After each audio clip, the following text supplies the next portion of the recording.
Today, what we're going to talk about is Satoshi Nakamoto and how he was a remarkable human being. I wrote a thread on Twitter about Satoshi, and the way I see Satoshi is as someone who has a sovereign mindset. It was an amazing exercise for me to go through it because I gained a lot of clarity as far as what a sovereign mindset is. It's something that I realized was a philosophy from COVID. I saw the way people responded to authoritarianism, how a lot of people just gave in and how some people resisted, and what was the difference there. And what I came up with is this idea that, first of all, you got to have an unshakable sense of self. You got to have a relentless commitment to independent thought. And then it's not enough to just have that. You need to have a bias towards high agency actions, right? And so when I looked at that lens and I looked at it in the scope of what are examples of that, one of the first people that came to mind was Satoshi Nakamoto, and that was the inspiration for this thread. And I got my friend Luis here today. And so we're just going to run through the thread and we're going to talk about Satoshi Nakamoto in regards to the sovereign mindset and how he's an example of that. So first of all, when it comes to an unshakable sense of self, it means that you're being grounded in principle. You know who you are. You know what you stand for. It also means that you're not moved by external pressure and you're not interested in validation and you're guided by a clear sense of purpose. And it's about having conviction in yourself. And I think that Satoshi had this in a lot of ways. And although we don't know who he is, we can tell certain things from his writing. So first, we see this clearly in the message that he embedded in Bitcoin's Genesis block. This is the message that was in the first block of Bitcoin's blockchain, right? And it was mined by him. And it says, Chancellor on the brink of second bailout for banks. And so that tells you that he's being driven here by something more than just fame or fortune. He's actually creating Bitcoin for something bigger. And I don't think that was random or, I think it was really intentional. I think it was a declaration of values, and it was a direct shot at the corrupt financial system. And even in his emails, he talks about Bitcoin being a way to win a major battle in the arms race and gain new territory for freedom for several years. I don't know if he would have thought it would gotten to this level. Actually, we understand from his emails that he either thought it was going to be a really huge thing or going to be nothing at all. And so it's just been interesting to see Bitcoin evolve over the years and now having the impact that it does. It would be cool to actually have an interview with Satoshi. But the point here is that, look, he was a man who knew himself. He had a strong identity. He had an unshakable sense of self.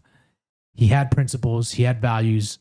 And, that's one of the first aspects of a sovereign mindset. Any thoughts there? Yeah, it's interesting for me on how Bitcoin is a neutral technology, a neutral network everybody can use, using the same rules, but at the same time, Satoshi imprinted the reasons why we need a technology like this in humanity. So definitely his values are in there, and the why Bitcoin is imprinted in the Genesis block. So every time I come across any Bitcoiner, which is a new Bitcoiner that is new into the Bitcoin world, I try to say this okay, this is why Bitcoin is useful and is important, and we have to keep that in mind. Because, narratives come and go. We have all kinds of narratives for Bitcoin as a store of value, an asset that's attractive for investors or some type of medium of payment type of things. And yeah, it's useful for all those use cases, but the why is important to remember so we don't lose track into this race. Yeah, it gave us a grounding, It gave us an anchor, a moral anchor in which we understand why Bitcoin exists. And while so many people are now jumping on the Bitcoin train to get rich quick, there is actual, principle driving this whole movement. And it started with Satoshi and the Genesis block. Now, the other aspect of a sovereign mindset is, being unwavering in your sense of self. And I think Satoshi showed this as well. Like the way he dealt with doubters and critics was summed up in a quote: "If you don't believe me or don't get it, I don't have time to try and convince you. Sorry."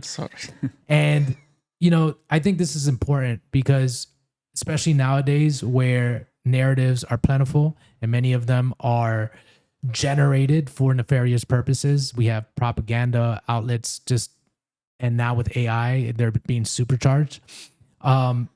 It's going to be important for people to be able to remain grounded in themselves and have convictions in their thoughts and not get swayed by these natural biases that exist within us, like the conformity bias and other biases as well, which a bias to authority, for instance, to like outsource your thinking to authority.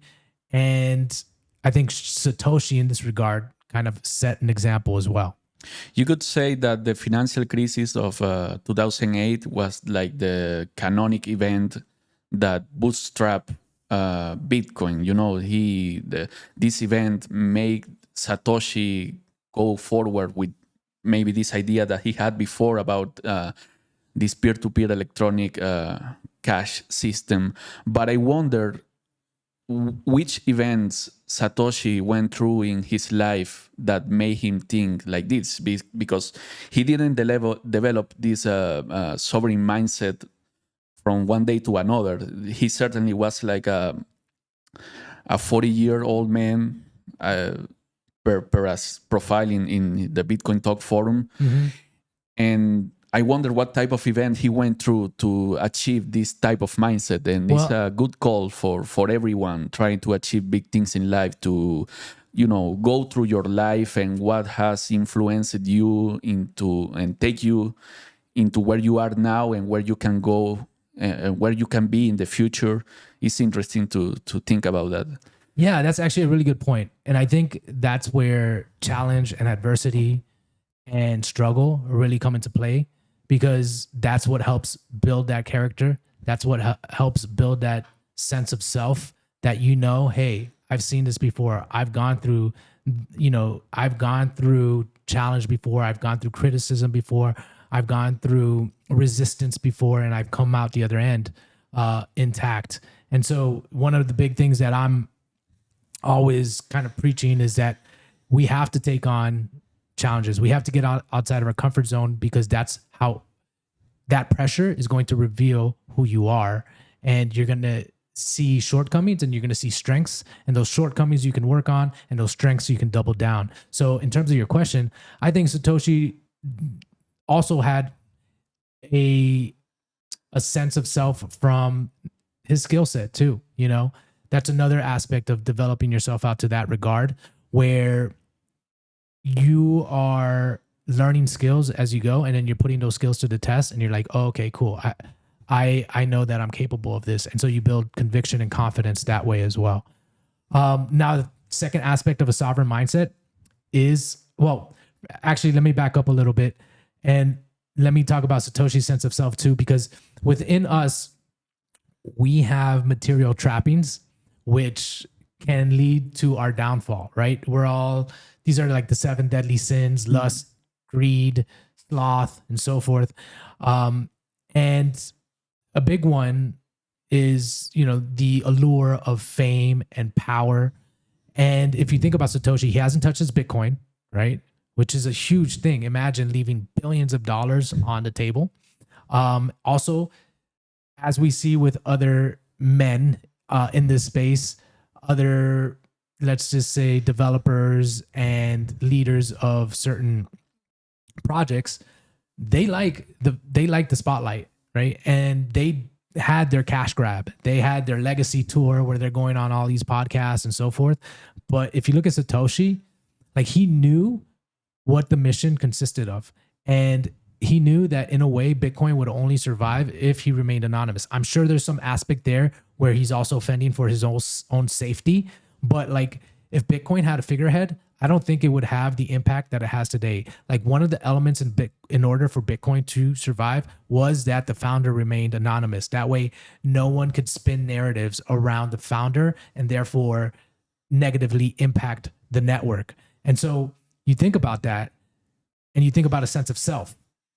Think about how much fortitude, right? How much mental fortitude that you need to have in order to fight off all those material trappings like greed, ego, recognition, fame, power, all of that.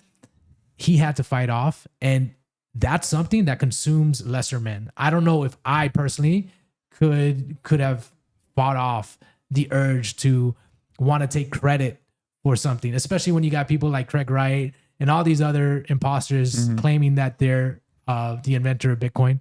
So I think he was really superhuman in that regard, right? He was almost like Prometheus, who gave monetary fire to humanity, and then he just disappeared. He did it out of a selfless act, which is, in my opinion, really remarkable, and just another indication of just kind of how Satoshi knew who he was, knew what his mission was, knew what his principles was, and knew how to act accordingly and had the discipline to do so. Yeah, maybe he do it for personal reasons, for his own safety. You have to remember that by the time some Bitcoin developers were talking to the CIA about Bitcoin. And I think, by doing that, he just ended up sacrificing himself, his recognition, his fame, and even the money that he left on the table. He ended up giving more credibility to the project.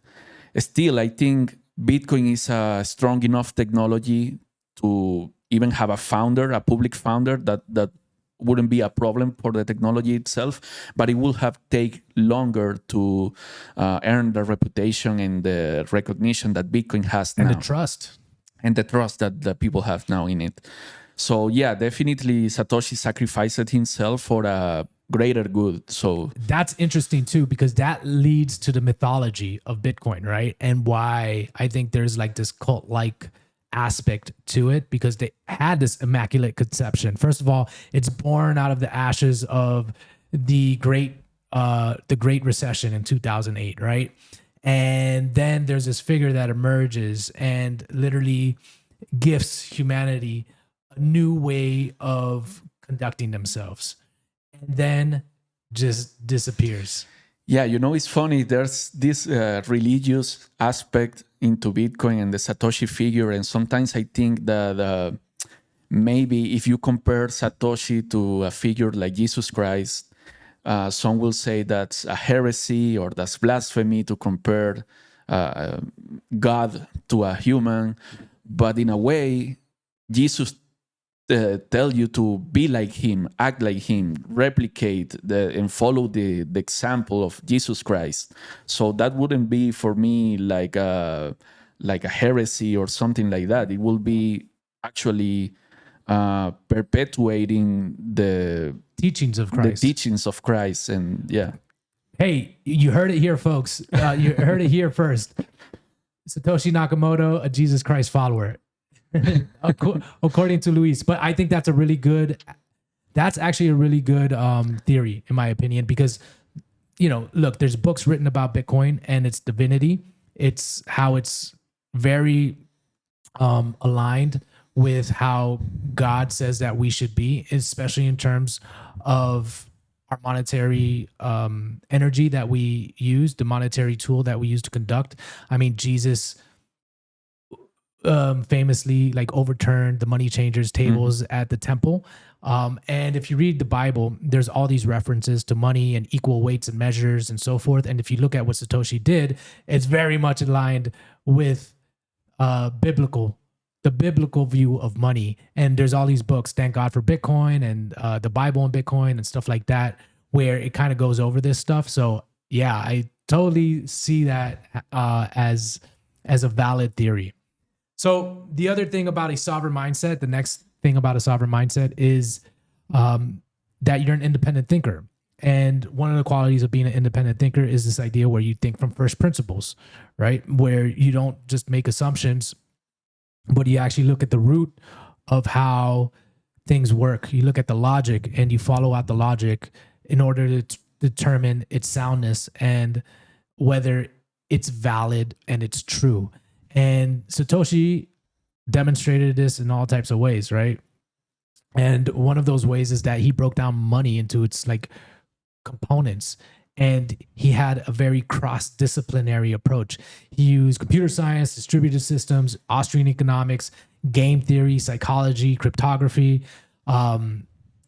physics, and he combined that all into one elegant solution, which was Bitcoin. And I don't think something like this, right, where in today's day and age where so many people are just specialized, they just focus on a narrow scope of their field, and there's all this academic dogma and there's all this corporate groupthink that I don't think like someone from within the fiat system could have developed something like Bitcoin. Like I think it took someone outside the system, someone who had that independent mind, to create something entirely new. And that's where Satoshi again embodies the idea of a sovereign mindset. Well, I think he didn't have a fiat mindset, but he definitely had some experience from the inside of the fiat system. You know, he must have known it from the inside for him to be able to,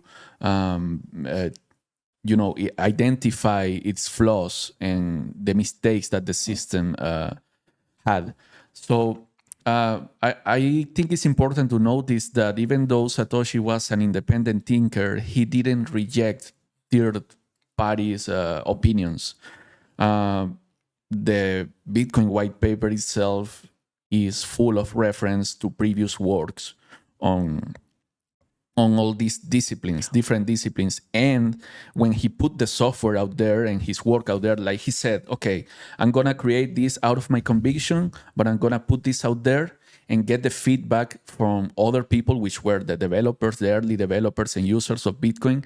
And they did a lot of work too, that Satoshi either agreed with some of their opinions or not, but he was in this conversation with third parties that he respected, or maybe he didn't, some of them, but that enabled him to create a better version of Bitcoin itself until he disappeared and left his creation into the hands of the users, you know? Yes. So that's actually brings up a really good point, because another mark of an independent mind is the ability to know that you don't know it all, right? And that you need outside help.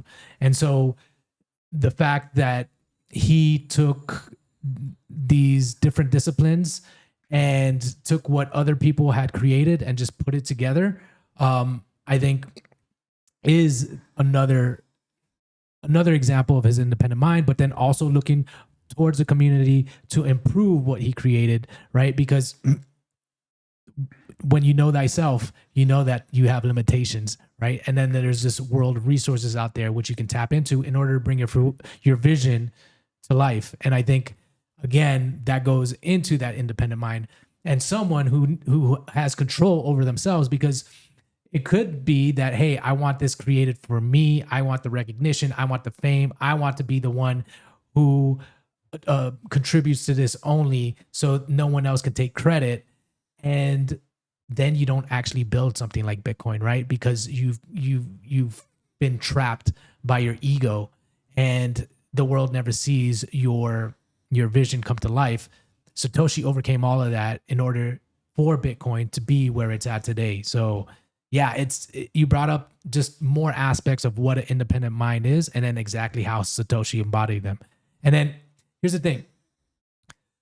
You know yourself, you have developed yourself out, you know your convictions, you know your principles, you know your values.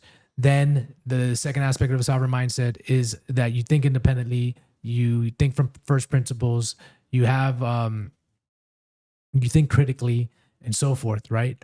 But the third aspect of a sovereign mindset is also the fact that you take action, right? Because all the first two factors, so many people have, but the third factor where they act is something rare when you combine all of those three together, right? And I think that, Satoshi, he didn't wait for permission. He didn't make excuses. He didn't get paralyzed by obstacles. He saw a problem and he got right to it, right? Like this is where high agency people come into play because they're not bounded by limitations. As long as it's like physically possible, then there's a solution, you know? And so for Satoshi, I think he was this person. If it needs to happen, I'll get it done kind of mentality. And so he didn't protest. He didn't pander to politicians. He saw a problem. He got to work on it. And it was a response. It was a high agency response to what was going on in the financial system at that time. And it was like, okay, these hooligans are bankrupting our country or bankrupting the global economy.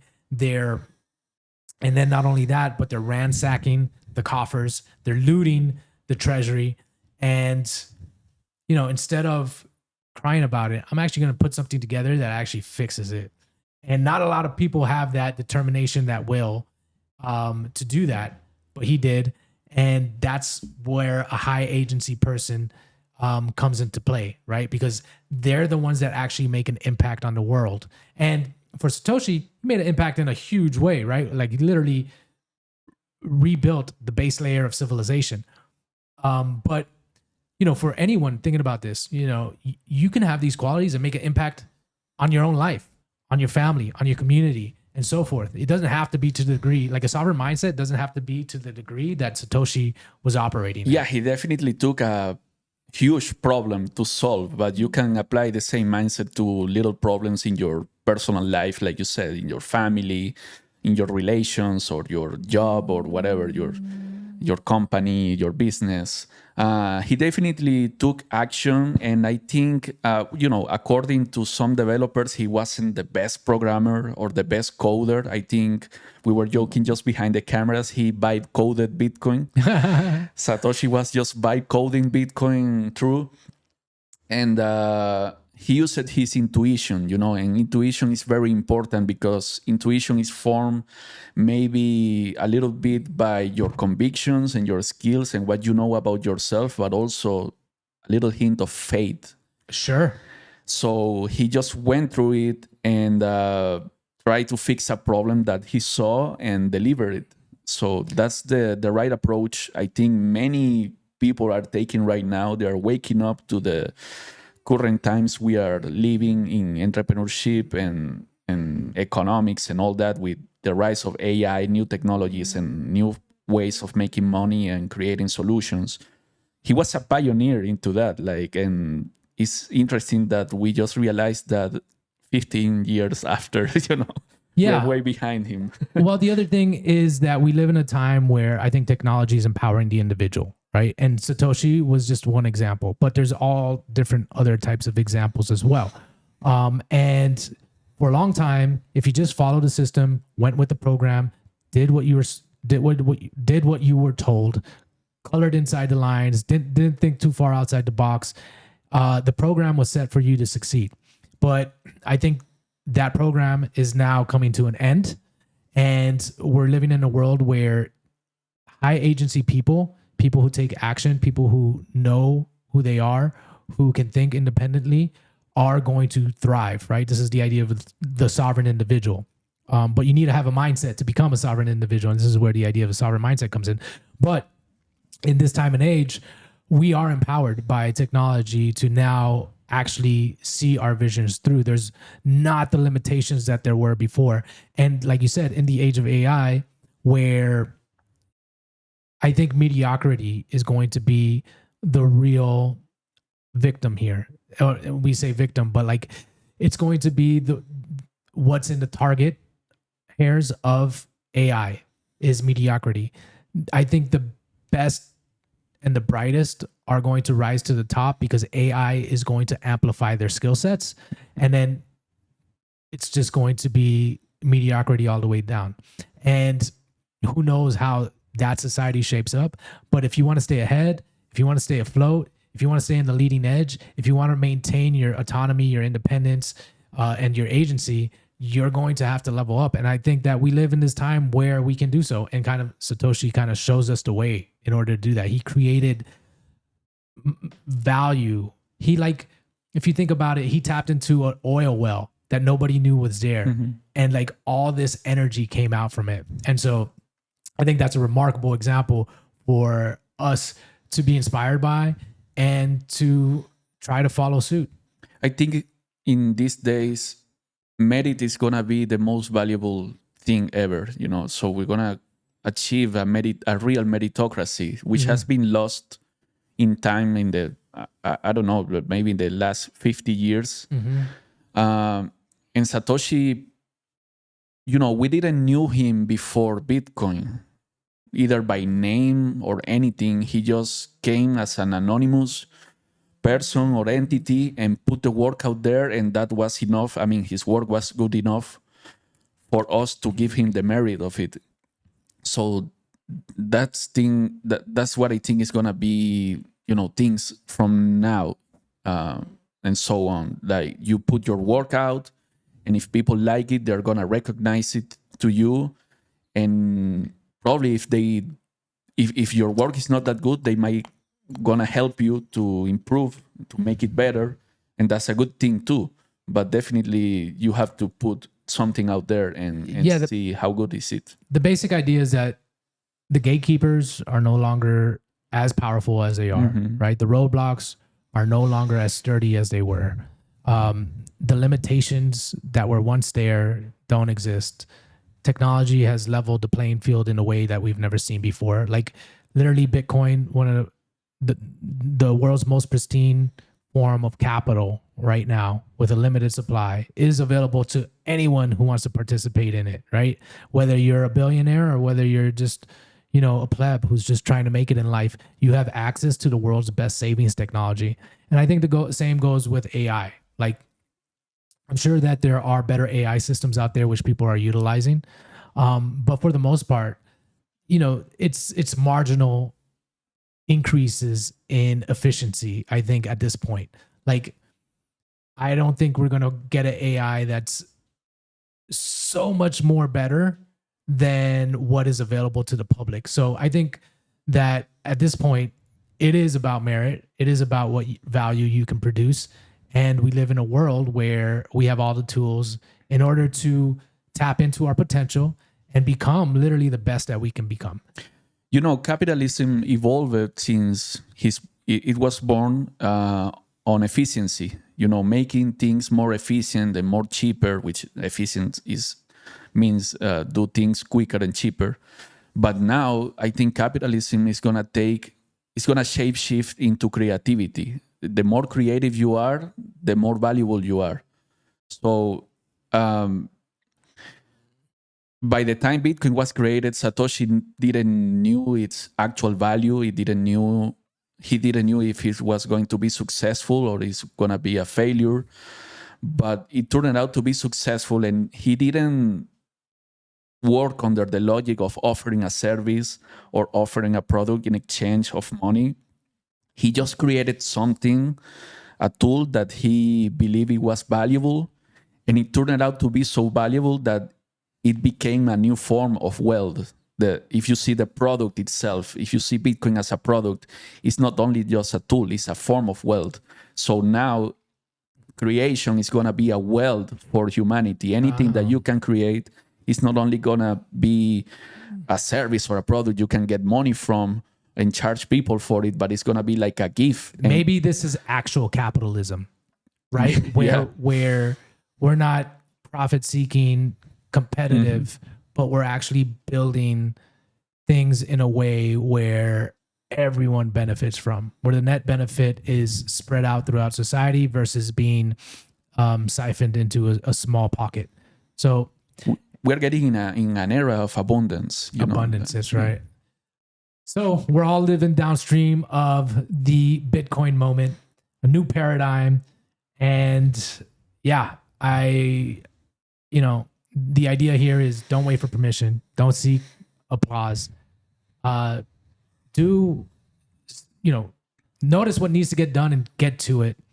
And I think that the same spirit that Satoshi had, it lives within all of us. And we live in a world after Bitcoin. You know, this is where one man bent the fabric of reality, altered the timeline, changed the course of human history. And so, if we can all take a little bit of that energy and apply it to our own lives, just think about the impact we could make and the way that we could change the world. So, I hope you guys enjoyed that breakdown of my little thread here on Satoshi Nakamoto and the sovereign mindset. Thank you, Luis, for Thank you, Mike. joining. That was really interesting insight. And you all have a fantastic day. Peace. See ya.